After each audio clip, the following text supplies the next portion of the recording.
শুভ জন্মাষ্টমী। আজ শ্রীকৃষ্ণের শুভ জন্মতিথি। এই বিশেষ দিনে সারা বিশ্ব জুড়ে কৃষ্ণ ভক্তরা আনন্দ উৎসবে মেতে ওঠে।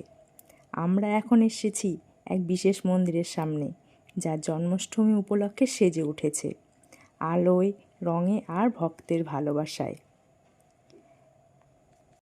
মন্দিরের ভেতরে চলছে রাধাকৃষ্ণের বিশেষ পূজা ও আরতি।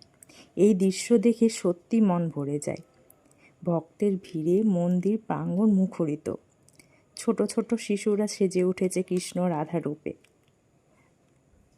শ্রীকৃষ্ণ শুধু একজন দেবতা নন, তিনি প্রেম, জ্ঞান ও শান্তির প্রতীক। এখানে কৃষ্ণের জীবনের কিছু গুরুত্বপূর্ণ মুহূর্তের দৃশ্য সাজানো হয়েছে। আমরা দেখতে পাচ্ছি দেবকী ও বসুদেবের বন্দিদশা দৃশ্য, যেখানে তাদের চারিদিকে প্রহরীরা পাহারা দিচ্ছে। এই বন্দিদশা থেকেই জন্ম নিয়েছিলেন স্বয়ং ভগবান কৃষ্ণ।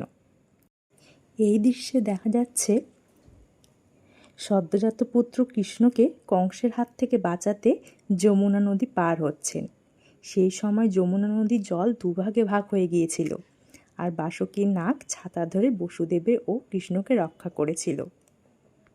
শুধু কৃষ্ণ নয়, এখানে সনাতন ধর্মের অন্যান্য দেবদেবীর প্রতিচ্ছবিও তুলে ধরা হয়েছে।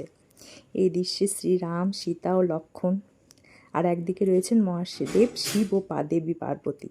এটি যেন এক বিশাল ধর্মীয় মিলন ক্ষেত্র। এখানে দেখছেন একদিকে কালী ও নাগের মস্তক দমন, আর একদিকে গোপিনীদের সাথে রাসলীলা। এই দৃশ্যগুলি যেন কৃষ্ণের বাল্যকালের সেই মধুর স্মৃতিকে আবার জীবন্ত করে তুলেছে। মন্দিরের ভেতরে এবং বাইরে সব জায়গাতেই খুব ভিড়। সবাই মিলেমিশে এক পবিত্র দিনটিকে উদযাপন করছে।